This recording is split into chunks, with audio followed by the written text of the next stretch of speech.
What's up, everybody? Here to tell you about our sponsor, Barossa Transport. Barossa Transport offers comprehensive services for all your transportation and property needs, including vehicle transport, heavy equipment hauling, property cleanup, materials delivery, all that stuff. Their dedicated team is there to serve you. Aggregate delivery, bulk water delivery, roll-off dumpster rental, scrap metal recycling, trailer and vehicle transportation services. If you need things done, Barossa Transport are the people that you need to call. So give them a call today, 707-358-2859. Tell them the guys from Like It or Not sent you, and you'll get a free quote for your project. Their dedicated team ensures reliable and efficient services, providing custom solutions tailored to your specific project requirements. Don't delay. Call them today, 707-358-2859 for a free quote. And this episode of the podcast is sponsored by Thompson Construction. Thompson Construction is an excavating and grading general engineering contractor based out of Ukiah, California. They specialize in septic system installation and repairs, land site development for residential and commercial and agricultural, pond construction and lining, retaining wall construction, hillside grading, all of those things. And at Thompson Construction, they love what they do and they take the utmost pride in their work. Customer satisfaction is a big deal to these guys. They pay attention to every single detail, big or small. And no job is too big or too small for these guys, so give them a call today, 707-391-7679. That's Thompson Construction. Ladies and gents, if you have not checked out Thirsty Axe yet, this is your sign from Jesus Cristo to do so.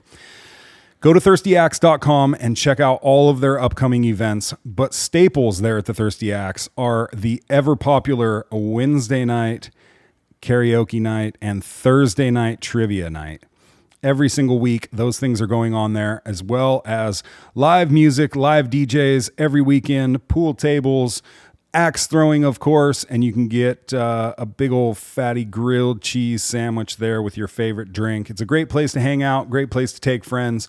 Check them out, thirstyaxe.com, for all their upcoming events. It's summertime. We're in full swing, ladies and gentlemen, and that means that you need to get your ride detailed. Well, we have the perfect person to get your ride detailed with. That's Cali Mobile Detailing.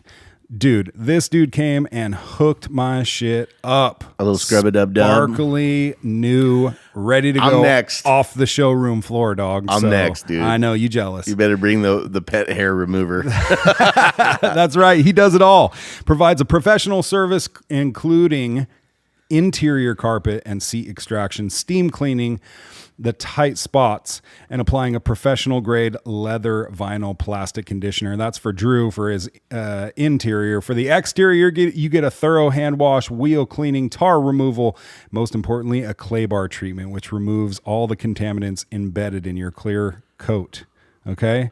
So ladies and gentlemen, they also do headlight restoration. So all you folks out there with those nasty yellow headlights. I've been rubbing Coke on mine, Coca-Cola. That's not improved. That doesn't help the situation. You should call Nick. Give him a call today, 707-510-7373. If you mention you heard about this ad on the Like It or Not podcast, you will receive $50 off the Works package on your next detail. So do not delay. Give them a call today, 707-510-7373. You can hit them up also on Instagram at Cali_mobile_detailing and DM him there to book. And last but definitely not least, the OGs of the podcast supporting system, DC Customs. Dude, if you guys aren't following these guys on Instagram, you should, because they've been posting their projects and they are so dope. I need to get my rig in there and get it lifted and twisted. And if you need to do so too, DC Customs is the place for you.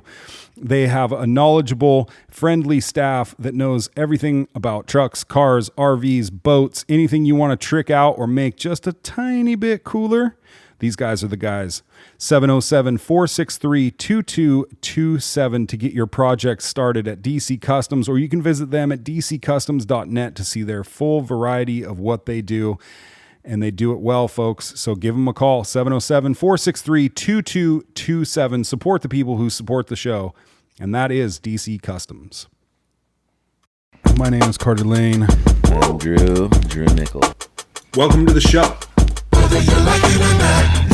Oh my God. I think you have a problem, bro. What the fuck is wrong with you? Oh my goodness. Coming at you live and direct from downtown Ukiah. Downtown. Woo, boy. Yeah. We love it so much down here. We figured we'd do an episode down here and just represent the amazing town in which we come from. You can see it behind us there. That's the Marks building, if you can see that in the background. Yeah. The Palace Hotel is right over there. It's a sight to be seen. The doomed courthouse, whose days are numbered, are over there. Yeah, dude. Lots of stuff happening around here. And if you're not from Ukiah and you're listening, then you get a little sneak peek of what it's like down here. Yeah. It's going to be a completely different vibe, too. What's that? The podcast. in Tonight. general.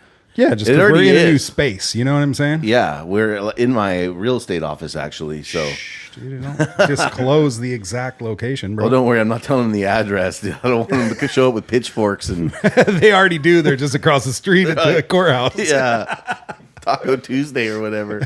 What? Never mind. We'll talk I about don't that know later. about that. Yeah. Well, we have a special guest Yeah. with a cool name. We like to bring people on here with badges for some reason. I know. I don't know why. I don't know how this works. It's our but attempt at bridging the gap, I think. we had the chief of police in there, and Drew was like, "Don't be looking around too much." Kept trying to touch the sheriff's gun. Ow. We asked him to deputize us last time he was here. Anyways, He said he would have, but we didn't have a Bible, so that's how it goes. So, anyways, we have Ukiah Valley authority. Fire Authority Battalion Chief Justin Buckingham. Yes, thanks for having me. Did I get that right? You got it right. I've been practicing dude. that all morning, dude. Yeah, that's good because it's in the evening now. That's how much time he needs to practice. That's huh? a lot of names, but you got them all, dude. Good job. Does that fit on your badge? A couple lines. That's cool. Lines. So you work for Ukiah Valley Authority. So you guys are in charge of Ukiah city limits. Is that We're correct? in charge of from Ridgeline to Ridgeline and Nelson Ranch Road all the way to Calpella. Oh damn! Yeah. That's not just city limits. No, that's Ukiah Valley. Correct. Yeah. Gotcha. Hence the name, right? So is there somebody who's in charge of city limits that's different than you, or no? Nope. That's just you guys. So when I first started, I started in Ukiah for Ukiah in 2009, and I worked for the Ukiah Valley Fire District, which covered everything outside the city limits. Yeah. And in 2012, we started working towards merging with the city and the district. And then that became official in 2017. So we cover the whole thing. Wow. Okay. I didn't know that. Thought there was like a Ukiah fire department and then somebody else that covered the rest, but that's And there all used you to guys. be. But There it's used all- to be. Now Yeah. it's all merged. Yep. A quick little Google. I Googled you before. Not a lot of pictures and stuff about you, but there I did. Just so you know, I see you over there, dude. LinkedIn with no profile photo, you know. Good, smart on you, actually, right? But I did notice that. Yeah, you guys do the whole valley. Yeah, we cover, within our district, we cover about 90 square miles. Well, that's good that you're not just chasing like cats out of trees and like, that kind of. Is that a thing? Still That- happens. Do firefighters still come and get cats out of Still trees? happens, yeah. Really? Dude, but That's pretty okay. So riddle me this then, Batman. Yeah. What have you ever seen a dead cat in a tree? No, because the dead cats they- I've seen are below the tree because the firemen didn't get them out. But like, don't cats just get down? I mean, not that you're the expert on cat and trees, but like, Well, technically, he is. right? He is the person. If you were going to call anybody, it's going to be you. I guess It's so. really, it's really for the people, not for the cats. You Right? just do it because they pay tax dollars. So you're like, Well, all right. because they think they're going to die and they're not going to get down. And Yeah. You guys show up with a fire hose. You're all, I actually have a scar on this knuckle from a cat. yeah. No way, dude. through my glove. Oh my god! He's got no burn marks, but a scar from the Holy shit, dude. Well, gosh darn it. Yeah, I always just figure like they'll come down eventually. You guys say we'll give it an hour or two. If he's still up there, we'll come by. Yeah, I mean, if they're easy enough to get to, we'll go try and get them down. But if they're way up the tree, obviously we're not going to go scale the tree to get them. What other? Crazy, dude. That's nuts that falls on the fire department, right? Like that's not a fire. Well, so if you think about the fire department, especially in today's day and age, when you don't know who to call, when the cops aren't going to deal with it, and you don't know who to call, whether it's a plumber or a roofer or whatever, you call the fire department. Okay. We're the catch-all. Catch-all. Yeah, and you guys are a lot more popular than cops. That's what I've heard. We usually get 5 finger waves. Yeah. Yeah. You guys, because you guys are the helpful guys. Not to say anything bad about cops. Of course. Geez, we love cops, especially here on Like It or Not. Yeah. We've True. Come on, dude. What? That was genuine from the heart. I know. Convincing. Oh my god, dude. So the not to like just jump right into it, but just when you're saying you cover that whole area, it reminds me of the annexation that's possibly going to happen, and how does that affect you guys?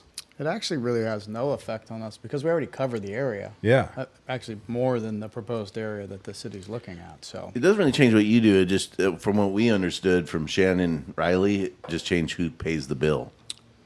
correct. I mean, where the tax, whether it comes from the county side or from the city side. Basically. Doesn't the state have to pay for anything that happens on the east side if a fire starts now? So that's correct. So there's 3 different what they call responsibility areas. There's local, which would be anything like city of Ukiah or the valley floor. There's state responsibility area, which is anything in the watershed, so anything with a hill that's not within an incorporated city. And then federal responsibility, so the National Forest, BLM, Cow Mountain, all that. So the valley floor is all local responsibility area, so that burden falls on us. And then anything in the hills is all state responsibility area. So any wildland fire that happens there, the state is on the hook for the cost of suppression. But you guys show up with the hoses. Yep, we still come. Yeah. Wow. Okay, that's cool. How many firefighters are within the Ukiah Valley Fire Authority? So our line staff currently on the fire side, because we have a couple different divisions now, we've actually grown exponentially in the last 6 months. Line staff, we have 28 personnel. That's total. So during the day, we'll have, on an average day, we'll have 2 engine companies with 3 people on each engine company, and then a 2-person ambulance company, and then a battalion chief, me on duty. And so that's what covers that whole 90 square miles. Okay. And then we also have an interfacility transport division, which just started up in November. And so we have a contract with Adventist Health to cover Ukiah Valley Hospital, Howard Memorial, and Clear Lake. And so we transport patients between hospitals. Oh, that's up, cool. That's up over 20 employees now. And then we started a fuels crew just a couple months ago to deal with all of the vegetation management stuff. And that currently is an 11-person crew. So, Damn. yeah, we've doubled in size in about 6 months. And you take people to hospital like on the fire truck? In an ambulance. Oh, darn. I'd be like, that's a good way to go. Show up like on the ladder. I'm kidding. Like Santa in the parade. Yeah, totally. That'd be cool. Can the firemen take me, not the ambulance, please? So what does I'm interested in what a battalion chief does. Like, this sounds like a pretty big responsibility. So what exactly is your role as battalion chief? So we're what's called a shift commander. So I'm assigned currently to C shift. So we have 3 shifts, A, B, and C. And we work a 48-96 schedule. So we work 2 days on and then have 4 days off. And so for that 2 days on, Sign me up. Yeah, That really. sounds amazing, dude. it's not bad. How many of those 2 days are you sleeping for? None, really. Oh, you stay up all night and I mean, we're pretty or busy. you're working? Okay. So I'm not so bad as a battalion chief, but the guys on the engine, they certainly run their fair share of calls after midnight every night. Gotcha, yeah. So I'm the shift commander, so I'm responsible for everything that happens within our district, any fire, any incident, I run as incident commander, and then all the personnel stuff, all of that coordination. That's all. On So the when battalion chief. when it's your 4 days, and then there's 2 more battalion chiefs like you that do something similar. Correct. And then we're a small enough agency. We don't have division chiefs above us, and so we also manage programs. So I'm the operations chief, so I manage all the operational stuff, policies, procedures, personnel, all that stuff. Falls in my bucket. We have an admin battalion chief who does all the budget and all that kind of stuff, and then one that deals with all EMS and training and scheduling. So Wow. Okay, now I get it. And where's Mono and all that? he's a captain on the engine. Captain at on the the South engine. Station. Yep. So captain would be one below you. Correct. Yep. Captain and then chief. So the captain manages the engine and the station. I manage the engines and the stations. Got it. Cool. Okay. You know Mono, right? Yeah, so he's got his own truck Engine. engine. Yeah. Not truck. Trucks Come on, have dude. ladders on top. Okay, engines don't. Correct. Engines have hoses. Correct. Right? Yep. Whoa, dude. Yeah. What's up, dude? You should be a fireman. I think- know. I'm really thinking about it. I think we I figured it out. hate the heat, though. Is that a big deal? It gets pretty warm. Yeah, Damn it. what's 102 plus a fire equal when you're out there standing in front of it? And your turnout's about 150 degrees. Yeah, Nope. never mind, bud. Nope. Disqualified. You better get on one of those like deadliest catch crab boats out there in the winter. That might be a good one for you. With the Bering Sea, where the icicles dripping off their beards, dude. I don't know about that either. Might not be good for the sobriety or the home life, but I definitely start drinking again. it's like, dude, you smell like fish, bro. Yeah. Oh my gosh. So was that you guys out there burning all the freeway, highway? It was not. That was a CAL FIRE operation. We did assist Okay. with that a little bit. We had our water tender out there, and then I went out and helped. But that was their project. Cool. Yeah, freaked my daughters out. We live right off the Freaked freeway. a lot of people out. Yeah. Well, you guys They're all fire. did you throw out a bulletin or anything, or you just like, watch this? They did. I don't know. Oh, yeah, that's not exactly your what they deal. posted, He's but a battalion they chief. did. Yeah. Yeah, I'm sure they did. They're like, it's summer, time to start burning shit. Yeah. Yeah, they came in and they were like, there's a fire. It's right next to us. It's right over We're there. all gonna die. Yeah. And I was like, I think it's they're just burning the freeway. And they didn't believe me. They were like, no. It's much bigger than that. Look, Yeah. And I looked, I was like, yeah, see the freeway? So, I did smell smoke on right before we started. Is there anything going on? This is all drift smoke from Oregon, actually. Really? And damn it, fire I'm up by heading- Shasta. Is Oregon still around, or is it ash by now? A lot of the southern part's ash right now. It's crazy. It's been burning for 3 years. yeah, Lake County's gone. that sucks. I am heading up there on Tuesday Southern to or Oregon. Yeah. yeah, there's a lot of fires. More southeastern, but Okay. Yeah. We're heading up to Grants Pass to go whitewater rafting. nice. Yeah. It'd be Stoked. nice. You remember going whitewater rafting with me? Yeah. What are you doing? Class 3s, 4s, 5s? There'll be some 4s in there. Ooh. I know, I'm 4s are excited. the real deal. Yeah, I haven't told the kids. Don't. They may not come. Yeah. At least not till they're in the boat. So the first half of the day, we're riding kayaks down like 1 and 2s. You Yeah, know? having like picnic baskets. Right, just and then we playing go around. pull over and have lunch, and then we get into the big boats and do like the 3s and 4s. So we'll see how it goes. That's gonna But be should awesome. be Could fun. backfire. Yeah, it definitely could backfire. I don't know. Backfire. No. Wasn't pun that intended. Backdraft? That was the movie, right? Is that a real thing? Does that happen? Like Backdraft does happen. Like- Not like not it like- does in the movie. But you see the smoke. You see the smoke curl under It right does before do the that. firefighter gets there, Well, it doesn't do that. and then he kicks the door open. Boom.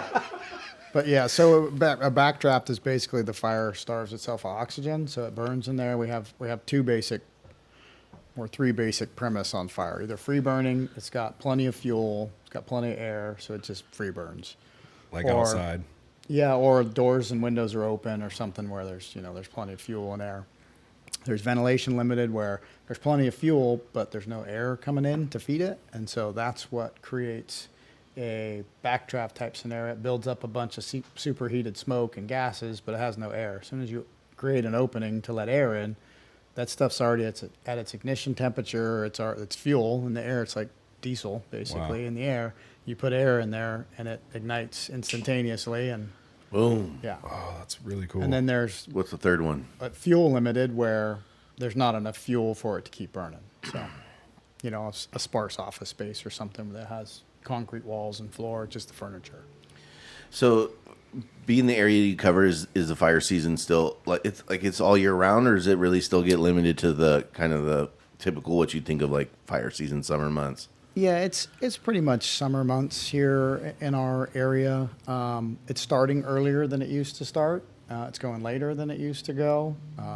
Whether you call it climate change or whatever, cyclical, it's definitely changing. It's different. When I worked for CAL FIRE before I came to Ukiah, I started in 2001, and we would get hired as seasonals if you were lucky mid-June, usually 1st of July, and you'd be laid off by October 15th. I mean, that's how short the burning season was. And a big fire was 20,000 acres. I mean, the T-shirt vendors were coming out, and, it was like a big campaign. And now they don't even make the news till they're 100,000 acres. And CAL FIRE's hiring people in March now, and we're starting to burn in April. So, and, we're burning in January and February like we saw down in Southern California. So, Yeah. I mean, it's definitely, there's some changes happening. What's your thought on that whole thing? Like as far as, and just California in general. I mean, you don't have to get too political or anything, but I'm just curious. Like, do you think it comes down to poor fire management and them not really doing what they need to do? Or do you think it's just kind of inevitable and part of the deal when you're living in the mountains or the hills like that? I think it's both, honestly. Forest policy was guided by the events that happened in the early 1900s when, the big fire happened and they burned however many millions of acres all across the West. And they decided, hey, we need to put these out because they're going to get big if we let them go in the summertime. So all fires the rule became every fire out by 10 a.m. the next morning. That was the rule that the Forest Service implemented. And so that kind of drove their policy on how we fight fire. Now, there are certain conditions where you need to do that, right? Because you can't just let it burn uncontrolled with the wind and the heat and everything else. And with the fact that we've now encroached as society into the wildlands so much, there's houses and people and infrastructure and all that stuff. So that really limited how much we were burning. And, fire is Earth's natural way of cleaning itself up. Gets rid of all the dead and down stuff and cleans up the forest floor, lets the plants grow and the trees grow and the animals flourish in areas after a fire. But we changed that landscape by not allowing fires to burn. And so everything built up in the forest. And now, obviously, as we get so overpopulated, Wow. we start going farther and farther into these areas. And now we're in direct contact with those areas that are super overgrown. And, and I think a part of it, we've become attuned to different rare species of plants and all that. And so the whole CEQA requirement has really slowed down the ability to do a lot of work. Like forest management practices. Correct. Like Not that they're bad, but to follow all the rules, it's a bureaucracy. It's the state government, federal government. So it takes time to work through all of those processes. And so getting projects off the ground where you can actually start treating some of that stuff and reducing the fuel takes 5-10 years. And so, now you've got this in-between time where you can't really do anything to solve the problem while you're waiting for all the wheels of government to turn. And so it's created kind of the situation that we're in now. And, and California has become so populated that people have moved into the mountains in not just onesies, twosies, but whole towns and communities are in the mountains. And so it's created a dynamic problem that, I think we're, as a state, working on solving all the fire services in the state, trying to figure out how do we change building codes, how do we not let communities pop up in these areas that we know we can't protect, that they're just in an area that's going to burn. No matter what you do, it's going to burn. It just took us a while to get there, but I think we're working through all that stuff to get to a good place where we can start hopefully reducing some of that. And there's been a big movement with prescribed fire now. Yeah. In the state. And so there's been a lot more burning going on, which is good because we're cleaning up all that dead and down and all, 100 years worth of fuel that's accumulated on the forest floor. So Can't you just empty the county jail and have some people out there cutting brush and burning piles and You know what I mean? That's what they used to do back in the day. Yeah, I think There's some rules against that now. Darn it! Rules schmools, man. This state, I tell you, I can solve a lot of problems if people just listen. So, was the Palisades fire? Do people like you, or firefighters in California in general, look around and go, "Oh, geez, that easily could have been us." Oh yeah. Hey, John, go out and make sure that fire hydrant has some freaking water in it, right? The shit that everybody thinks is common sense. And it's like, okay, even in a $3 million neighborhood, where's the water in the fire hydrant? I'll tell you, It's like, they could have had 500 million gallons of water. They wouldn't have put that fire out. mm-hmm. That was Mother Nature. And you weren't stopping it until the wind stopped. Yeah. There was no amount of water you were going to put on that thing to stop it. Do you think there's things that could have been done before then to make it not as bad? Sure. Brush clearance. Yeah. Planning before they put all those houses in canyons and areas that are prone to burn like Yeah. that. Potential of looking at forecasts and pre-positioning resources down there so that you have an augmented firefighting force, which the state has started doing since the campfire. Really, we started to they put money aside at the OES level to start sending resources, local government resources. So we'll send an engine and a battalion chief as a strike team leader, and other departments will, and they'll send us all over the state depending on where the danger is, basically. Kind of like predicting, staged and ready to go. If something pops off, you've got an augmented force to go after it. We go over to Lake County usually 2, 3, 4 times a summer to go pre-position when they get their red flag warnings and all that. So Good. Before that's it awesome. kicks off. I've noticed really in the last 2-3 years, before that we had maybe 3 or 4 years of like smoky summers. yes, You remember Yeah. that in the valley when it was just smoked out all summer long? Yeah, like you were driving on the freeway and on Perkins and you couldn't even see the Gobi Bridge. Yeah. And it was like that for a few years. And then, somewhere along the line, I don't know what, maybe it was after the campfire. That was the Paradise one, right? correct. Yeah. Maybe it was after that. But I just noticed them, like any fire that pops off gets put out like real quick around here. That's the hope. That's Is the that goal. Yeah. Y'all been killing it so Well, far, dude. Don't yeah. keep it going, dude. Yeah. No, really, like I noticed a real difference in that. Like, Well, we have a pretty robust, for being as rural as this county is. We're pretty much the only, other than Cal Fire, the only fire department with full-time paid staff. Everybody else is volunteer, and so we have a really robust mutual aid system in this county where we have automatic aid agreements with each other. Like we have them with Hopland and Redwood Valley. So any fire they get, we automatically start towards. We don't wait for them to get there and go, yeah, we need them. We just start going. And vice versa. We get a fire that's north of Talmadge, they start coming. If it's south of Talmadge, Hopland starts coming. So we have additional resources coming so that we can jump on stuff super quick. yeah.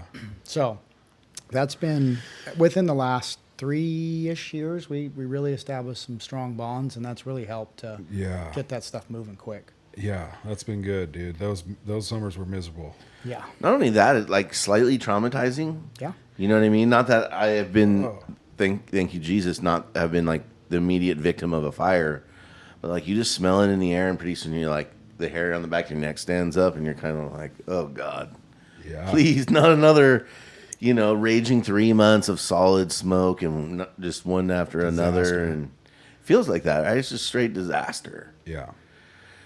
Well, a lot of people around here are traumatized from the Redwood Valley fire. Yeah. Right? What was that one called? The Redwood Complex. Redwood Complex. Yeah. We had a survivor on here that told her story a couple years ago now. Yeah. But geez, man. Yeah, it was a crazy night. Yeah. Were you Dude. you were obviously, I was a captain then, so I was on an engine, and we went on initial dispatch. Which out to has a Potter ladder. Valley. No, engine, not engine. a truck. Got it. Hose. Has a hose. That's got a hose. Don't need a ladder in Redwood Valley. Truck. Fits a ladder in it. Just think about it. We ended up in Potter Valley first because it hadn't gotten to Redwood Valley yet. And Oh, so right. we went to Potter Valley, and there was no wind in the valley here when we left. I was like, what? It's already rained once this year. Like, what are they talking about? There's crazy fire. And so we hit Highway 20 and basically turned on Potter Valley Road, and that wind hit the engine and started pushing it sideways. And I was like, well, what's going on? And you could look up the ridge and see the fire was already at the top of the ridge between Redwood Valley and Potter Valley. And so we went out and just tried to protect as much as we could in Potter Valley. And then as the sun was coming up, we went up like Black Bart Trail because the communications kind of broke down because as the fire went across, it went up, it burned right up by where all the repeaters are for our radios and the cell towers and everything. Wow. And so we didn't have good communications, and we couldn't hear what was going on in Redwood Valley. No idea that basically Redwood Valley had burned down overnight. And so we went up to the top and up on Black Bart and looked down into the valley, and it looked like a war zone. And there's black smoke everywhere, and no idea that had happened. And it had burned up the grade and everything, and up Tom Kai, and so. Wow, dude. Yeah, it was pretty fast. crazy. Yeah, pretty crazy. It was crazy. And then it started happening in Windsor and in Santa Rosa and Fountain Grove. It just as bad, same night, same kind of crazy stuff. Yeah. That was like mini Palisades fire out there. All those mansions burning, just coming. The Coffee Park one, too. Yep. So, and what about the Maui fire too, right? That was another crazy one. So like, what do you think about space lasers? I knew it was coming. Come on, dude. No, go ahead, dude. Ask know? away. Go ahead. Do you think that's like? I mean, maybe you can't answer. No, I don't think it's real. You don't think so? No. Even though they're like metal doesn't burn unless it's like, and all the blue roofs are saved in all these places and stuff like that. So I'm a fire investigator also. So Yeah. so I understand how fires start, and it's not a space laser. Really, it's not Chinese space lasers. Come on, dude. He just said no 3 times. I'm gonna ask one more time. 3 times. Oprah wants. Oprah, Mark Zuckerberg, and Tony Robbins all want their own the islands. Same question that All many right, times. all right, dude. we'll leave it alone. It says he said no. If they're good enough to choreograph the power lines coming down in the exact spot where the fire started and shoot a space laser there at the same time, sure, maybe, but Yeah. I don't think that's possible. But with the Maui fire, was that the same kind of thing? Just a wind and a power line? Was, yep. It was they had a hurricane or the remnants of a hurricane that was coming through, which I don't know if you guys have been to Maui, but I have. on that side of Maui, it's Crazy. super dry.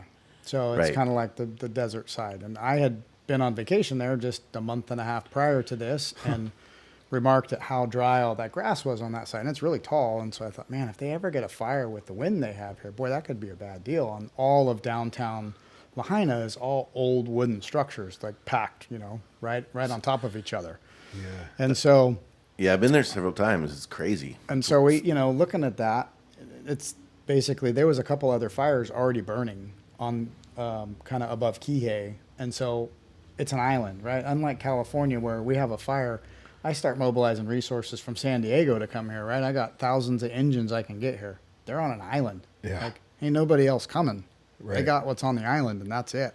Right. And so every engine was committed to fires already, and so they had got the fire that burned down all of Lahaina, and they put what they had on it and basically had it mopped up until it sparked out and took off right to town. And by then, the engines had dispersed to other locations, so they had to turn around and try and come back, fighting all the traffic. And Oh my gosh. yeah, Ooh, dude, this just gives me chills thinking about it. So you're on vacation, still being like looking at noticing. That's gonna be doesn't go away. It's just all the It's time. always on. Yeah, I would imagine so. So what about like our situation here in the valley makes you nervous? Like I'm a real estate agent, so I hear things, and like one of the things you hear a lot is that the west side of our valley hasn't burned in a long time, and it's due, and a bunch of people are nervous about it. Like, is that a concern for That's you? a big concern, yeah. Yeah. I mean, especially our normal weather patterns don't really line up for that to be a huge fire. But when we get any of these kind of winds that come out of the north, it blows right down that face of the mountain there. And so that will push the fire right through there. Normally the wind's coming out of the from the northwest, so it's kind of protected back there, and it's just going to kind of go up the hill. But when we get the wind in alignment where it starts shooting down, that's where we're going to have problems. So the wind is really what makes a fire go out of control. Just that nonstop fuel. It freaks me out. It's blowing around out there right now, dude. I'm Stop moving, dude. fuck, dude. God damn it, stop moving. And it's been windy this year too. We've had It really has been. normally a lot of wind this year. There's been a bunch of high and low pressure systems. That's what creates the wind is the pressure difference. And so that's why we've had so much wind this year is because of that cyclical pattern of the highs and lows coming in. So Yeah. but yes, that's one of the biggest drivers for extreme fire behavior. Now, when it gets super hot and say we have like a prolonged heat related deal like we had, I guess last year we had quite a bit of it, but where you get 2 or 3 weeks of that, it really bakes the fuels. And so you can get a fuel driven fire if there's a little topography on it that'll burn pretty good. Not nearly as fast as with wind, but it'll put off a lot of heat, a lot of energy, create spot fires, all that stuff. So If it's on a hill. correct. Yeah. Really the slope and wind are the two real big drivers. Now, the fire burns uphill fast, but not downhill fast. Unless it's pushed by wind. Unless it's pushed by wind, then it does. it goes If you wherever think the fuck about it it, wants. right, where's the hot air in a room go? Up to the ceiling. So same thing, if the fire's on a hill, as the heat rises from the fire, it's pre-drying all the fuels out ahead of it. Yeah. And so it's more receptive to fire. It's going to burn faster, hotter, start spreading faster. So when you get in those stretches of days and weeks of 100-degree heat, is it true like just a chain spark Yes. starts a fire? Yeah. So I always thought that was kind of bullshit. I was like, yeah, No, you it's probably threw true. your cigarette out or something and just didn't want anyone to know. But I bet there's something's- less and less cigarette fires these days because less people are smoking, right? Can a vape start a wildfire? If If you throw it on the ground and if stomp the on the lithium battery. blows up, yes, it Yeah. can. I Okay. had one of those fires. It wasn't in the wildland. It was in a structure. But yeah. How weird would that be if that was like the one like silver lining of vaping that wildfires went down? I mean, I don't know. Joseph might be able to look up some data, dude, on that because it seems like, I don't know. I don't know too many people that smoke anymore. But anyways, like it really can just a spark. So think about how from a hot chain. that piece of metal is that's coming off of that chain, right? It gets glowing red, right? So you're well over 1,000 degrees. Your normal combustibles like grass, they ignite at like 450 degrees. So that even though it's a small piece, if it's still glowing red when it lands and there's a little bit of wind, usually they're right by the highway and all the vehicles create all that wind, there's enough for it to sit in there, start smoldering, and then as soon as the wind comes, turn into flaming combustion and take off. So chains dragging, all the stuff coming out of catalytic converters, that stuff's like 2,000 degrees. So it's really hot, and they do break down and start spitting out the tailpipe. And we'll see that on hills a lot of times as you kind of get in it to go up a hill, usually vehicles towing stuff where they're really pulling hard, but it'll blow it out into the grass, and we'll get 5, 6, 7 fires in a row where the little pieces of that catalytic converter landed in the grass and started a fire. And another thing, when I Googled you, I was noticing there were some like 2022 articles about like arson and things like that. Is that something that you guys deal with on a regular basis, or what's your kind of thoughts about people that light fires? So So you can tell Drew's disgusted by them. I would be like, I'd like secretly kick their ass when no one was looking, you know. So But I got I kind of got the bug to do fire investigation early on in my career. I just found it super interesting because it's like a mixture of science and art, but really you're putting a puzzle together, but all the puzzle pieces are burned up. So you have to basically reverse engineer it to figure out what was there, what could have caused that. So it just really intrigued me, the mind game you have to play to figure this out. And so I really got into that, and I took over here as the fire investigator in 2015, and then actually we ended up contracting with the sheriff's department. So I investigate fires all over the county for the sheriff's department. Oh, nice. So any fatal fire or arson You still fire, do? yeah. oh, cool. I go all over and investigate. But I noticed a big problem here in Ukiah. In 2020, I started really plugging down, and we had 400 and some odd fires in Ukiah in 2020. And so I really started looking at what are the causes, because so we write the engine writes a basic report. They show up, they put the fire out, they go, yeah, it was probably caused by whatever.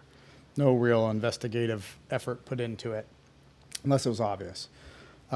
And I said, we got to change that because this is something that we can actually make a difference, right? We can do something to reduce the number of fires, which reduces the potential to have a catastrophic event. So I really started investigating every single fire that happened within Ukiah. It was a busy year, and so I started compiling some statistics, and we had It was in 2020. 2020. Yeah, That was when everybody was home and bored, and yeah. kids were lighting matches outside. I just worked burning the ants. whole year, so Nice. Yeah, that's what it was. Yeah. So I started really looking at that, and we had an abnormally high. So the average, I don't know how recent this is, but the average national rate for arson in the community, and a lot of this is due to bad reporting, like I was talking about, because they don't keep good stats, but is like 9%. 9% of your fires are arson caused. I started running the statistics. We were over 60% of our fires were arson caused. A lot of them had to do with transients. A lot of them were outside type fires. So, sorry to interrupt, but let's go ahead. define what's an arson. Is this like a hobo trying to stay warm in a dumpster? Or is this somebody just like, hey, let's start a fire and watch it burn? An intentional fire. Yep. Yeah. That's not for purposes of cooking or warming. Okay, so you started investigating and we had how much? We were at I think we're at 66%. 66% of the fires that happened were by arson. Correct. Were intentionally caused fires. Yeah. So I really started looking at it, and what I realized is a lot of it, and I ran the numbers. In our incident reporting, we have the ability to ask custom questions of our people that are putting the data in, and one of them was, is this incident related to homelessness? So, because that's a big demographic that we serve here in Ukiah, and so of those 66%, 70% of those fires were related to homelessness. And so I thought, this is a problem. We got to figure this out. So, And that's not what Drew said. Not cooking or warming or Correct. just an intentional, I'm going to light an this on intentional fire. fire, or I let my fire escape and it got off and burned something else. I wasn't sitting there watching it, making sure I light a fire, cook my hot dog, and leave. It's burning, and it just takes off and burns something else. So, which are just as equally as dangerous as somebody just lighting one. And so I really kind of got on a kick to, we need to figure out how to stop this and to reduce that number. And so did a lot of work. I've got good relationship with people at CAL FIRE that are investigators, so they helped me quite a bit because I'm kind of a one-man band down here doing it. So they helped a lot. I established a relationship with the district attorney's office to start. Arson is one of those crimes that the district attorney, it just doesn't happen a lot. So the attorneys don't see arson crimes, and Because they're not getting caught? Because they don't get investigated or whatever, people aren't putting in the follow-up to go all the way with it. And it's, as a cop, right, most cops know the penal code really well, and the vehicle code and the health and safety code. They deal with drugs and burglary and all that stuff.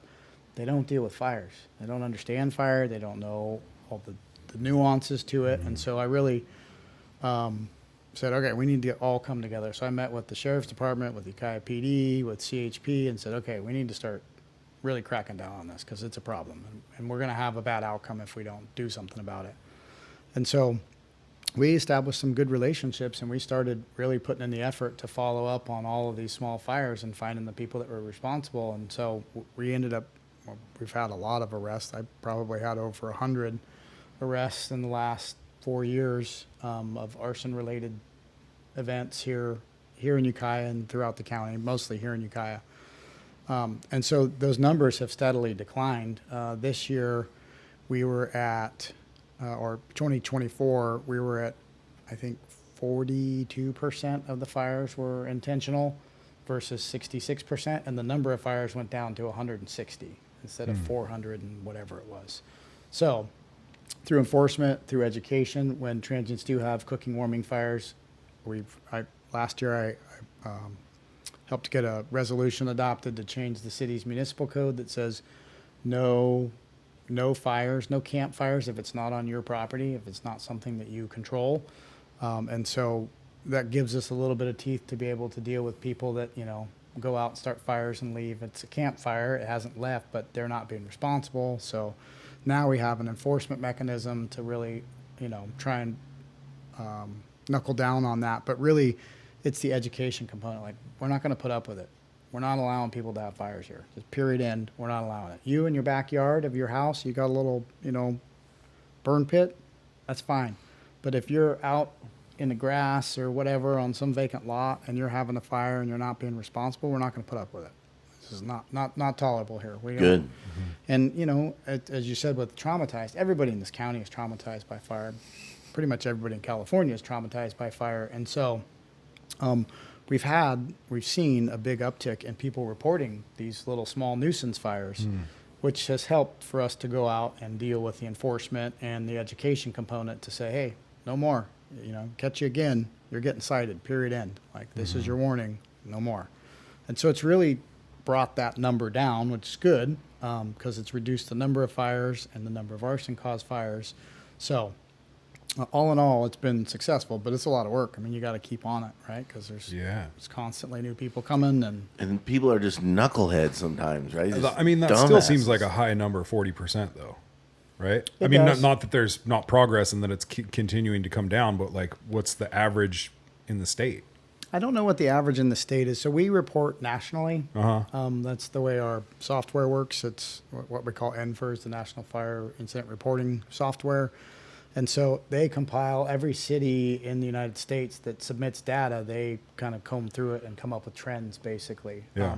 And I'm sure that average has gone up over 9% since the last time that I saw it. But we're still a little high, but we still have a pretty big transient population. And so a lot of these fires are related to transients. Right. And what I really noticed which I found interesting and haven't found any scientific data to back it, is a lot That's what we like. You're in the right place, brother. a lot of the people that we deal with that light fires are high on meth. Yeah. And I've talked to people who investigate, because it's a pretty small community of people that investigate fires. And so I know people up and down the state that work for LA County sheriffs and Orange County, and I mean, they see the same thing. A lot of the people that light fires are high on meth. I don't know what it is, what chemically that changes in your brain, that fire looks cool when you light it, but There's like fire. Yeah, they're possessed by demons. That's what it is. Seriously, there's nothing worse than a tweaker tweaking and you're looking in their eyes and there ain't nothing there. so that's been a big problem. And I think the substance abuse and that go hand in hand in that population. And so until we can figure out the substance abuse problem, I think we're going to continue to see these issues because that's still there. Now, when a homeless person gets arrested for arson, they're not just let out the next day, right? Well, it depends. Like, that's not During a- COVID, that was the case. It was the COVID zero bail or whatever, where we didn't hold it. But that's changed now. That's back to, there's a bail system. But it's a little more serious, right, than getting arrested It's for a felony, yeah. Yeah. It should be very serious because, like, the potential for that to ruin so many lives, is like you should be like publicly flogged. Which is the argument, and this is the education I had to have with the district attorney's office, just because it's not something they deal with, and the police. To be honest, is that unlike a normal crime where you go out, I commit a crime against you, right? I stab you, I steal something from you, whatever. That crime is against you. You go out and light a fire, that crime could be against the whole community, right? Because the whole community could burn. Once you light it and you're not controlling it, you don't know where it's going to go. No. It could burn everything down. And kill people's freaking dogs and pets that they love and their kids. I mean, it's crazy. We had a good friend who lost his house in that fire that was started out by Lake Mendocino there. The Hopkins fire? The Hopkins fire, right? Calpella. And, it's tragic, like how the personal items lost and just the whole family house that they had. And it's just like, some kid they let out just started it and he went to jail and now he's out. And it's like He's not out. He's not out? Good. That was my case, actually. Was it? Yeah. Oh, cool. Can you talk about it? Yeah, it's adjudicated, so I can talk about it. So what happened? There? So he went down the end of Hopkins Street, which is kind of a dead-end street, ends at the trucking yard there. Walked down into the brush, was hanging out down there for a while, and lit a fire, came back up, looked around, didn't see anything, didn't see anybody, went back down. I surmised lit another fire because another column of smoke came up, and then he came running out and left. To this day, never admitted that he did it. other than to say that he dropped a cigarette and that's what caused it. And so we don't know why. I mean, I could never get a why. That's part of the frustrating part of, because you want to know the why, right? We're human. We want to know why. Why would you do that? What motivated you to do that? And a lot of times you don't get the why. How did you find out? How did you find out it was him? Got lucky and there was a camera. Really? I mean, if there hadn't been a camera, we have there's a guy named Peter Armstrong that is a volunteer with us, but he takes photographs. That's his thing. And so I know him. He comes to all the emergency scenes, take photographs of fires and all that. Also does like weddings and stuff like that. But he does all the emergency scene type stuff. And he had showed up that day to take pictures of the fire. And he took a picture of a guy standing on the Moore Street Bridge Watching it burn. And the You guy remember that one? It was posted all over Facebook and stuff, the right? guy had like sticks in his hair and stuff. And me and my counterpart from CAL FIRE said, man, we need to find out who this guy is, because it looks like he was down in the brush. So maybe he saw somebody, maybe he knows something. And the next day when we looked, there was a video camera on the trucking yard, and we got video of him running out. I went, wait, that's the same guy that was on the bridge watching. And so that's kind of how we put two and two together. And then I sent it to the detective sergeant and said, hey, do you know who this guy is? Because we didn't know who he was. We just got a picture of him. No idea. And he said, well, I don't know who he is, but I'll ask around. And so he asked some of the deputies, and they said, oh, yeah, it's this guy. And so we kind of got a name. And my partner left from CAL FIRE. He left to go back up and start writing reports, because the arson reports are pretty long. Typical ones, 10, 15 pages long. So a lot of typing. ChatGPT.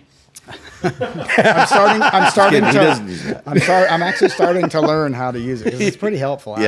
Yeah, it's really awesome. it can cite sources for you and stuff like that. So he leaves right ahead of me, and I'm leaving, and the guy walks right in front of my truck. At the incident? At the intersection of Hopkins and North State Street. Walks in front of my truck. And as he walks by me, he turns his head. And so I called my partner. I said, hey, he just walked in front of me. He just walked into the superette. So I'm turning around. So he came back down. We stopped him. But you guys don't have guns or handcuffs, do you? I don't. Well, he does, because CAL FIRE prevention officers are law enforcement. They're full-fledged cops. Oh, so, okay. I'm what's called PC 832, so it's kind of like cop light. Yeah. I find that it's a lot easier to talk to people when I don't have any of that stuff on, because they like to talk to me. Yeah. Versus whether you have a gun. And I was you checking look like out, a firefighter. I was checking to see if you had a gun when you walked in here. Kind of looked like you might. So we stop him, and we end up field IDing him, and he had a parole violation, so we hooked him for that and took him in and interviewed him, and he would never admit that he started the fire, but obviously with the video evidence and everything, we had enough to say, no, this is the guy, we're going to charge him. And so it was a long process, and he stayed in jail the entire time. And so that happened in 2021. We just finished the trial July of 2024. Wow. Jeez. So, and we had to go to Marin, because it got a change of venue, because there was so much publicity, all those pictures and Facebook and all that stuff. We tried to pick a jury here and couldn't find anybody that didn't know somebody that lived out there or had been evacuated or whatever. So the change of venue was granted, which is a pretty rare thing. So we ended up in Marin, and we did the trial in Marin, and ended up getting the conviction, and he ended up getting sentenced to 15 years in prison. Good. 15 You had years. to testify and all that. Yeah, I mean, between all the different levels of trials, I probably had 15 hours of testimony on the stand for that case. Wow. But yeah, I think we just give him the jail plus a flogging, I'm serious. You're really into this flogging. He's the old Singapore swing, dude. Just, a couple cracks for being a jackass. What I find really super interesting, and it's kind of, it goes back to what you asked about why people do it. There's a guy that I know, his name's Ed Nordskog. He's a retired LA County sheriff, but he worked for arson bomb unit down there. So they're a little different. Their sheriff's department actually has like on-staff arson investigators, where most police departments don't. The fire department does that, and the cops come in and deal with cop stuff, but they do all of it. And so he's a super sharp guy. He really got into the psychology part of it. What makes people tick? Why do they do what they do? And the FBI had some really generic profiles that they use, like, oh, they're sexual deviance, and there's all these list of things. Basically, the same thing that a serial killer is, as they said was an arsonist. And he's like, I don't buy it. Like, I'm talking to these people, and I'm not getting that. And so he set out to do a little research on his own, and he interviewed over 1,000 arsonists all over the United States and the world, actually, that were in prison, the ones that would talk to him, to say, like, why? What was your upbringing? When did you start doing it? What did you use? Why did you choose those things? To really try and figure out what motivates people, how they do it, to really give us kind of an understanding of, okay, if we get a certain series of fires, what should we be looking for? What kind of person fits that MO, if you will. Yeah. And it's not 100%. There's always deviations from that. But it gave us a lot more than what the FBI had. And so I got to know him through some arson conferences, and he actually helped me on the serial arson case that we had here that spanned like almost 14 years, that over 40 fires spread out over time. And so he kind of... By the same person. By the same person. And so he really helped me with that, and I kind of got to know him pretty good, and he was, kind of letting me in on all this stuff that he had done. He's written some books, pretty interesting reads, actually. But there's a lot more too. There's a lot of different subcategories of people that do it, whether it's revenge, spite, you're mad, you broke up with me, I'm going to go burn your stuff down, right? Those are the one-time offenders. They don't do this all the time. That was the closest thing they had to go, I'm going to do something to hurt you. I'm going to burn your stuff down. I'm going to whatever. And then there's the people that are motivated by greed, right? Like insurance fraud type stuff. It's just a tool at that point. Fire is just a tool to get rid of that so you can get insurance. But then there's the folks that, do it for excitement. There's a whole subcategory of firefighters that are arsonists. And I've heard that. It's been a common problem in the Like United States. they need something to do? A lot of them are... That's exactly it. They want something to do, or they're like on-call folks, and so if they get a fire, they get paid, and so they'll light a fire, so then they can go get paid to go put it out. I mean, it's a real thing. Sure.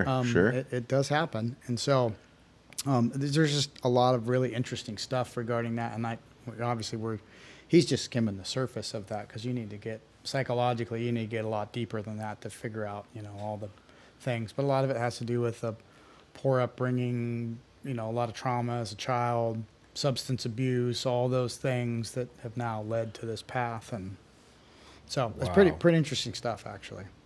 There's actual serial arsonists that do it multiple times. Yeah. I don't think I've ever really thought about that.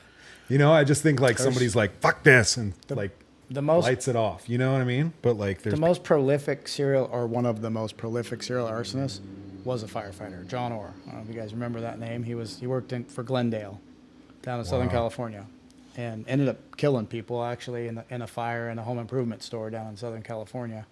They ended up catching him, and to this day he says it wasn't him, but he wrote a book that detailed. Everybody thought he was the best. That's him. That's him? That's him. Everybody thought he was the best fire investigator because he could walk up and just walk right over you. Oh, yeah, look at that cigarette matchbook device right there. Just point right to it, like in the middle of the burned down. And it was him? Because he's the he put it there. So did he do it to progress his career or to No. So he's got an interesting background. He tried to be a cop. And he failed the process. Looks like he tried to be a cop. Mm-hmm. And he failed the process to be a cop, but got on to be a firefighter. And then through there, arson investigation in the fire service is about as close to being a cop as you can get, because you work hand in hand. You kind of do detective type work. And so he started doing that, and the arson investigation stuff. And I don't know the whole details of exactly when he started, if it started before he did the firefighter stuff, but he became well known throughout the state as the best investigator, because he always was able to figure it out and find these devices, which devices are super uncommon to find. I think I might have found one in the 1,000-something. Like somebody rigged something up to start after they left. Cigarette matchbook or something like that, some kind of time delay device. Most people use a Bic lighter. That's the easiest way to light a fire now. Everybody's got one in their pocket. It's easy. But he would find all these devices, and they're super uncommon. You don't find them. They're just not used a lot. And so there's a guy named Marvin Casey who worked for Bakersfield, and there was every year there's a arson conference. Now it's in San Luis Obispo, but it used to be in Fresno. Fresno. Yeah, and so they started noticing that on the days leading up to the conference, from Southern California to Fresno, there were all these fires along that route that he traveled, in stores and all over the place. And then the day that the conference got out, there was a bunch of fires going down. And so this guy, Marvin Casey, that's up there on the screen, he said, man, there's like, it's got to be a fire. Like, there's just no way that's a coincidence that every year, like, there's all these. So let's see a picture on the down low. I don't know if Marvin will, if there's a picture of him in there, but on the down low, got the roster of everybody that went and started looking at, yep, that's him. champion right there. Look at that guy. Yeah, dude. And so he started crossing people out. Well, they don't travel that way, or they didn't come this time, or they went somewhere else, or whatever. And it narrowed it down to like 10 people. Well, John Orr was one of them. There were some investigators. And they were like, nah, it can't be him. He's the best. He's the best there is. You're blowing my mind right now. Wow. And the FBI, there was FBI involvement down in the LA area for all the other fires that had happened. And so they started working together, and they figured out it's got to be this guy. And so they started following him and watched him set fires and everything. Wow. And he didn't know they were following him. But and so to this day, he's in prison for I don't know how many life sentences for killing those people down there, and then all the arson fires. But to this day, there's a couple podcasts that I forget what the other one's like, burning something. But this guy, like a reporter, established a relationship with him and started like kind of talking to him back and forth. And he went on this podcast from prison and started, going back and forth and getting him to tell a story, basically. And he's, to this day, still denies. It was not him. They planted that evidence. It's not real. He didn't do it. And didn't he say he wrote a book? He wrote a book. It's called Points of Origin. It details all these fires and, like, why and all that stuff. It's him. Like, he's the guy that's lighting the fire. He's got a fictitious name, obviously, in the book. But, it's like a nonfiction. Is there a movie about this guy, too? Yeah, there's a couple. I'm going to watch it tonight. And so, yeah. It's like OJ, if I did it, this is how I'd kill him kind of thing. And then Wamba, who writes all the other, like all the crime books, he wrote one on John Orr and on the investigation of him and how all that came to be and all that stuff. And so it's pretty interesting, dude. Yeah, that is interesting. But, I mean, he's probably one of the most prolific serial arsonists, and he was a firefighter. Wow, dude. So that's crazy. It's got Ray Liotta in it? And John Leguizamo? Oh, dude. Oh, I'm watching that. I think I might have actually seen that. Yeah. So it's interesting. And obviously there's some psychological issues there. Sure. And the LAPD found him when they had originally when he tried to test for them. So, which is why he didn't get on. Found the psychological issues. Mm-hmm. Yeah. You think they'd call their buddies like, no on the oar. Yeah. No in the fire department either. They didn't talk back then. Wasn't something that they did, share information like that. So. You guys have good relationships with Ukiah PD and the sheriffs? I do. Yeah. I mean, I do specifically just because I work with them a lot with all the arson stuff, and so I know all of them basically. And I've known Matt Kendall for 20 some odd years. I worked for his brothers when I worked for Cal Fire because they both were captains for Cal Fire, and so I've known him for a long time. So I have a good relationship with all of them. We share information and all that. Awesome. So. Seems to be like it would be helpful for everybody. If you accidentally start a fire, do you have to? This seems weird. Do you have to? What I start saying is like asking for a friend. Asking for a friend. Yeah, but this is how one of the interviews with the sheriff went. Hypothetically, all asking all these questions, and I'm halfway through. I'm like, "Are you talking about yourself, dude?" No, I'm hypothetical. This is hypothetical, but like obviously a lot of fires are started by accident. Yes. People make mistakes or they're Say you have a bunch of fireworks. and it's July 4th. No, none of that. But I'm just saying, like, if you do accidentally start a fire, do you become responsible for the cost that like it costs for you guys to show up and put it out? You can be. It depends on whether it rises to the level of criminal negligence or not, basically. So there's a subsection of arson, which is called reckless burning, which is to recklessly cause a fire. Doing something that a normal person knows would cause a fire. Like, say, using a riding lawnmower to mow your 8-foot tall dead grass at 2 o'clock in the afternoon on a 100-degree day. Like, right? Most people know that's probably not a good idea. Like, I shouldn't do that. Yeah. So that rises to the level of, yeah, that's not okay. You can't do that.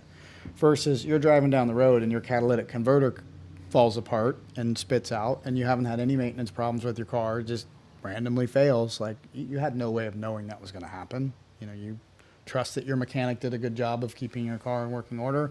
So they're both accidentally caused fires. They didn't mean to cause a fire, but they both caused a fire. But one was doing something idiot. that they shouldn't have been doing, and the other one had no idea of knowing. So there's really some, there's always officer discretion, right? There's always discretion to go, did this person, was this something that they should have known better, or was it just some fluke accident that, you couldn't have known that was going to happen? Yeah. I had a situation like that last summer and it scared the shit out of me, dude. I had a boat trailer and I didn't know it, but one of the brakes had like seized up on one side of it going down I-5, and it caused the tire, like it caught on fire, and I didn't even know it. I'm driving, all of a sudden some people from Caltrans pull up next to me and they're like, your trailer's on fire. And I look out the back and there's like flames coming out one side. And I was like, holy cow. So I pull over, they jump out and like with their, like igloo bucket on the back and put it out. And as soon as like we did that, like the tire exploded. And it was the loudest sound I've ever heard in my life. Like my head was ringing. It was like I was in a war or a movie and I was just like, ding. And like it shot pieces everywhere. Wow. A burning tire? Yeah. I don't know what it was, brake or I don't know, but it just exploded. And, and literally 3 minutes later, like, or whatever, I'm like, I look back and there's flames, dude. Bro, I was just like, I'm gonna have to pay for this shit. I'm fucking done. I didn't mean it. I was just like really, really like stressed out. Luckily, there was some fire people right there, pulled over, put it out. It was like no big deal. It really wasn't. But that's what I'm saying. You guys are like superheroes these days, but, dude. Dude, that like bat symbol comes up and it's like it's so easily out, could have dude. been like one of those people that you think like that jackass, but it's like it can just happen. It's scary. It's a little more likely to happen with you, but no, no, dude. You seem to get yourself into these weird situations quite frequently. I'm not the one. Got the wrong guy. Yeah, it's interesting though. I mean, because it is like I would imagine the other part of it is a lot of them just happen by accident and things just, like you said, it's hot and dry and. So I mean, people got to live their life. If you look at the statewide statistics on wildland fire, Cal Fire keeps that like 95% of all wildland fires are caused by humans. Doesn't mean they're intentional, but they're caused by people, right? When your house catches fire, your car starts a fire, whatever. Yeah. You're out weed whacking or whatever, running the mower, and you cause a fire. Like humans cause a lot of. Lightning does not cause nearly as many fires as humans do. So, especially around here, right? I mean, the whole state. I mean, really, Right. it's the whole that's statewide numbers. So, right, yeah, we don't get too much lightning, right? The get- northern we get- part of the state we do. we or get northern dry part of the lightning, county don't we? do. Oh, right. Yeah, there was like just happened in Laytonville a couple weeks ago. In 2008, that was all lightning, and that went the whole county. Remember that? Yeah. we were at This- the Sierra Nevada festival that night, and it started raining. And we're like, "What the fuck?" And then it was like lightning everywhere, and it lit all those fires. That was crazy. Yeah. But it doesn't seem like that's like a normal occurrence. Not as often. I seems mean, pretty rare. we don't get the monsoon influence in Northern California like Southern California and Arizona do. It doesn't typically make the it winds. this far up. Well, Yeah. with where you get the afternoon thunderstorms like yeah. that. We'll get some over the national forest when it gets really hot, just because of the way we got coastal influence and hot air, and it makes clouds. But we don't get it as bad as they do down south. So we don't. We usually get one or two events a year where they're pretty short-lived. It might be a couple hours, and you'll get a handful of lightning strikes. But Yeah. it's not super widespread. Like 2008 was out of nowhere. Like that was crazy. I was working for Cal Fire then. Yeah, it was a long. I think I was on for 42 days straight on that one. Yeah. So what's the craziest like experience you've ever had while fighting fire? Like either personal danger or something that you saw or just something that sticks in your mind like, "Whoa, that was crazy." I don't know. I've been doing this for 25 years now, so I've seen a lot of You've seen crazy it all, stuff. huh? Yeah, I mean, I've been in some pretty scary situations. Had to pull some people out of holes in floors that fell through, and I don't know. That's one of the things I love about this job is no 2 days are the same. Every day's different. Yeah. Like you can come to work having a plan. Oh, this is what we're gonna do, and bells go off, and it's totally different. You know, Yeah. You're doing something, and no two fires are the same. The wind's different. The fuel's different. All the resources. Your engines are tied up on something else, and so it takes them a while to get there, whatever the case may be. But Seems like it's a lot of problem solving. that's 100% what it is. And, Yeah. and the public expects us to show up and solve whatever their problem is. Right. Whether it's a medical problem, a fire problem, a Yeah. gas leak, I've fallen and I can't get up problem. I'm locked out of my car. I'm locked out of my house. I mean, we're the catch-all, and we Yeah. go to everything. So You go to accidents too, right? Yep. Like that's got to be a terrible thing. yeah, I mean, You guys are all EMTs, right? EMTs and paramedics. Yeah. Yeah. So that's the minimum levels of EMT. We have quite a few paramedics. So all of our engine companies have a paramedic on them, and then the ambulance has a paramedic. The 3 battalion chiefs are all paramedics. So yeah, we've got a lot. But yeah, we see all of that stuff. So yeah, I mean I don't know. It's been a very rewarding career. I've got to see a lot of stuff that the normal person never gets to see. In their life. Right. Some of it's not so good, right? Some Sure. of the death and tragedy and all that stuff. But some of the places I've gotten to go, and like during 2008, during the lightning fire, this guy named Richard Davis, Richard Wilson, that owns this place called Lake Henthorne up about 3 hours north of Covelo. And it's surrounded by a national forest. It's an old homestead thing. There's a big lake there. There was a big fire coming, and he used to be the director of Cal Fire a long time ago. So he said, hey, I want some guys to go out there and protect. He's got cabins and everything. So we went up there and protected it. We were like on a week-long camp out. We had a whole strike team of engines, hand crews, battalion chief. We went out there. There's a lake. We'd work during the day. At night, we'd go swimming and have a big barbecue. I mean, it was like, you don't get to do this kind of stuff in any other job. Like, we get to go see all this country that nobody gets to see. It's in the wilderness. You can't drive a car there. Yeah. So we get to go see stuff. You get to go fight fire all over the state and see stuff that just, the normal person's never going to see in their life. You got to hike into that lake to see it, or stay in a Yep. cabin. You got to hike in, yep. Or get in by helicopter. So It's like, drop me off. he had a helipad built just for that reason. So. Wow.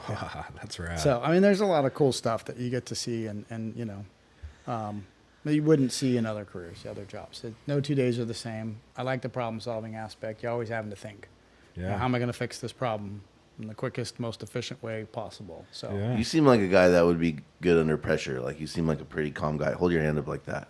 Look at that, stiff. Didn't shake a Steady as a bit. rock. Steady as she goes, boys. How do you how do you take care of yourself with all that stress and seeing what you've seen and all that? Like, what's some advice you would give to a young firefighter when they're getting into this? I think I've been blessed, I guess, in a way that I've been able to handle all of that, and that, it hasn't had any super drastic effects on me. I mean, there's still some pretty gnarly calls that I remember, but they don't keep me up at night. I don't lose sleep. But every person's different, right? Every person perceives things, reacts to that trauma differently. And I think the biggest thing you can do is when something's off, find one of your buddies, somebody to talk to about it. Don't just bottle it up and hold it inside, because it's not going to go away. You got to deal with it, right? I mean, the way our brain works, it's like a filing cabinet. When you see trauma, the file doesn't go in.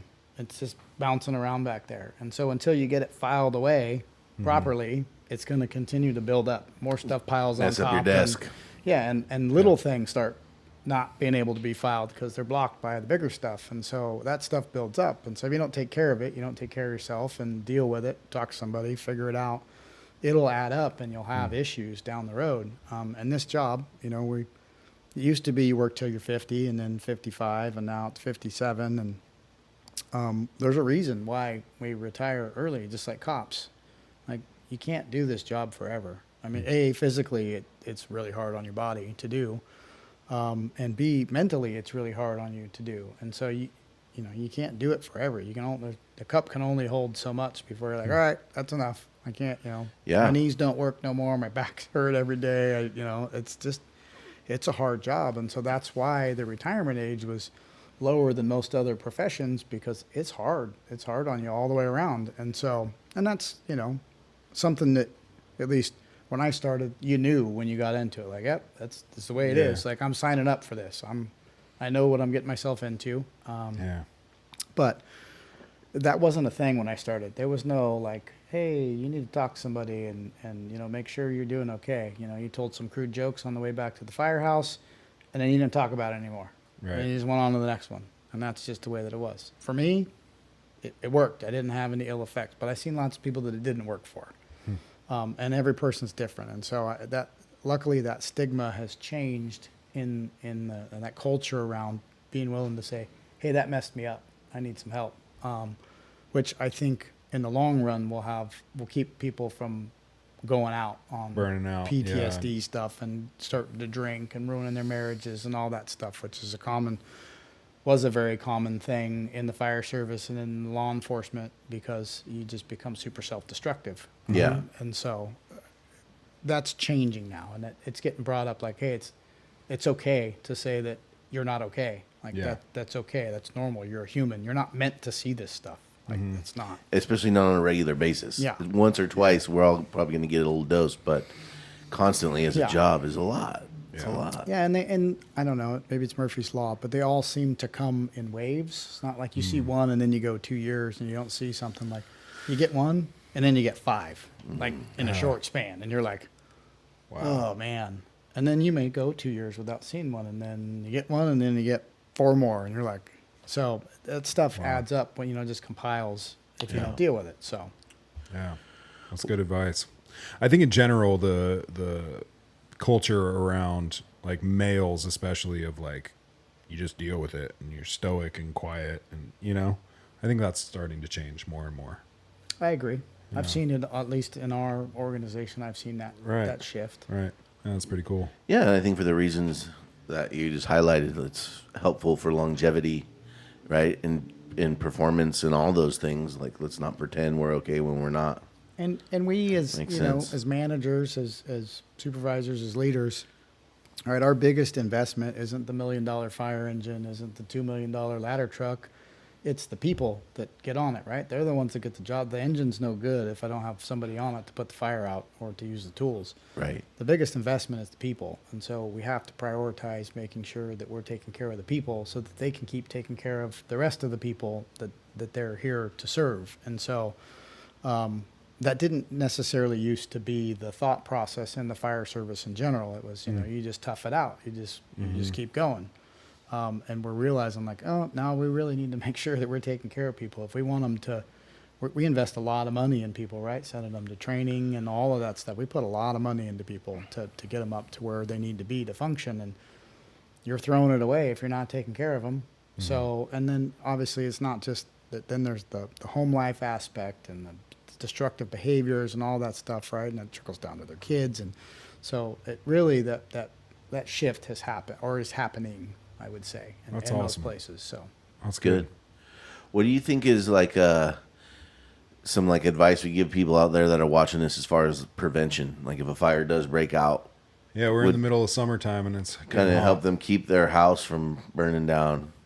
Although I just kind of wonder if all the houses are like around you burn down, do you want to be the only one left? But you know what I mean? No one else thinks that. Okay, never mind. I mean, yeah, that'd be shitty to live in an ash neighborhood, but like, at least you have your stuff and you could move somewhere else. Okay, that's good. yeah, that's a great question. Thank you, Battalion Chief Buckingham. The biggest thing you can do is listen. If people tell you to evacuate. Your stuff's not worth your life. And, for us and for law enforcement that have to come in there, and especially, you're going to put more pressure, stress. People are going to do things that they wouldn't normally do if they know you're there, because we don't want anybody to die. So we're going to take risks that we don't need to take because we know you're there. And so, it's not in our nature just to drive away and say, hey, dude, peace, later. Yeah, good luck with that. We told you to leave. Tell me who your dentist is so we can match up your dental records when we come back. I've said that before to people to try and like get their attention. Like, this is serious. I'm not joking. You need to get out of here. But listen to those things. Leave. Get out of the way. You're not only are you obviously endangering yourself, but you're endangering all the rest of us, and you're making our job that much harder by not getting out of there. I think be prepared. Don't wait until something happens to figure out, what am I going to do if I need to evacuate? If you live in California, anywhere outside of like the urban core center of a town, you should have a plan on what you're going to do. In the summertime, you should probably have your stuff set up, ready to go, at least know where it is, so that if you need to evacuate, you can grab your stuff and you're not in there rifling through everything, trying to find it. And take the time to do all the home hardening, do vegetation clearance around your house, do that stuff. I mean, it's a small investment that can pay off a lot. I mean, I've been to plenty of neighborhoods where houses survived because somebody cut all the grass down next to their house, and that engine didn't even have to stay there to protect it. The fire just burned around it.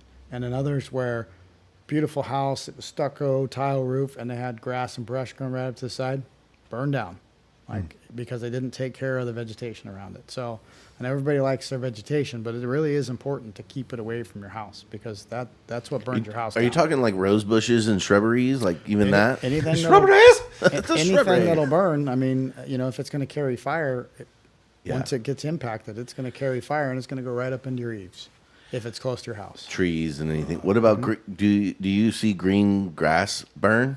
Green like lawns?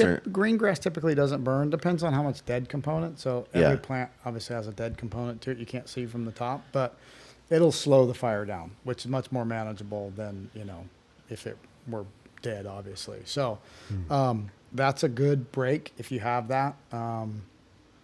Just keeping all that stuff away from the house. That's your best preventative measure. I'm definitely going home tonight. And help us and put address signs up so we know where your house is. Not just for wildland fires, but for medical aids and whatever else. Like DoorDash. There's nothing worse than 2 o'clock in the morning. You get woke up to go to a call, and you're half asleep still, and it's dark outside, and it's raining, and you're driving around the freaking and you're trying neighborhood. to find an address that's not posted somewhere. That annoyed me just now having to listen to you say it. But it's super common, especially in a rural community like ours where people don't do that. Yeah. Right? You live off grid. You don't think about it. But when you call 911, you want somebody to show up. Well, you got to give us the ability to know where you're at so we can find you. That's a huge one. Yeah. So I think all of that stuff is really good. There's a whole bunch of new laws that have come out in terms of, and you probably know it with the real estate stuff, but with the Zone 0 and defensible space inspections, if you're going to sell your house and it's in the high or very high fire hazard severity zone. So all that stuff's coming out. You're going to see a big push, both CAL FIRE, us, to really adopt that stuff and try and make neighborhoods safer. The building code keeps evolving in terms of what you can build with and where you can build and how you have to build to make your home hard. Embers are really what kills structures. That's what spreads fire from one to the next to the next to the next is the embers. It's not really the direct flame front. And if you got stuff that'll burn that's accumulated, grass, shrubbery, whatever, that an ember can get underneath and catch fire, it's going to catch a fire and it's just going to spot and just keep going. And that's what burns down neighborhoods. So do the sprinklers like inside your house that they have now in the new building code, do those put out fires or help inside? Inside? But not outside. But not outside. So there's two different kinds of sprinklers. There's the commercial stuff like what's in this building. It's meant to keep a fire in check. The stuff that's in your house or your apartment complex, that's meant to give you enough time to get out.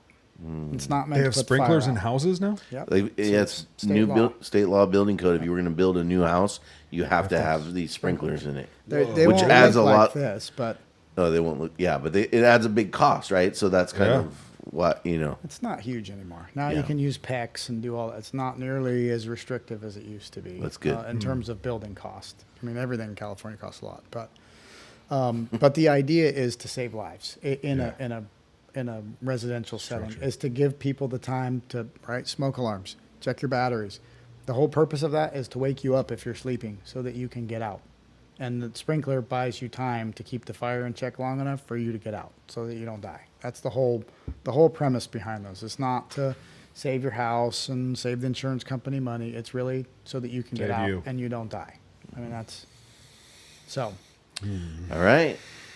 Anything else you want to get out to the people? We sure appreciate your time. I had a good time here. I appreciate you guys having me on. Yeah, It's totally. been lot of fun. awesome, dude. I really like the investigating and stuff that you do. I think that's a really cool job. It's pretty fun. Imagine that. Like, you're right on that line of being a cop, but not quite a cop. But like, investigate. I don't know. That sounds really cool. Really People fun. walk, oh, you're a firefighter. I'm going to talk to you. Where's, the cop? They're like, I'm not talking to you. So I got a lot of stuff out of people that the cops don't get, because they'll imagine that they'll you just come up and start talking to me, like, randomly. Yeah. So And you don't have like, I'm an investigator, like on your. You don't have an investigator I jacket. just wear a regular old yellow coat, look Right. like everybody else. And, Right. Yep. That's I love cool, it. man. I love Yeah. it. Well, thank you, dude, for taking the time to come Yeah. on here. I really appreciate that. And Absolutely. it's been great, dude. Yeah, we Really want nice to to keep meet you. getting this number out, because we forgot to do it at the beginning of the show. So if you know somebody that you'd like to be a guest, you have some commentary or want to leave us a message, 707-234-8926. You can call in. I think that's actually how we got connected, so it's working. So 707-234-8926 if you have a guest suggestion or want to be on the show, or tell Carter how handsome he is, or you like the men in uniform. Also, give us a like, subscribe on YouTube, please. We are really trying to break a couple hundred subscribers there, and share the show. If you're on, you're a guest, tell your people, because that's really how this show is growing. People are sharing it with, people in Ukiah, and we appreciate it. So thank you. Thanks for all that you do, Yeah, dude. Thanks for your service, man. because That's really it's cool. super necessary. So thank Yeah, you. and we don't want to do it. I mean, if you need 2 deputies, at least for the parade, I'll be on the top of the ladder. With a cat. I'll wear my gloves. All right, everybody. We'll see you next week.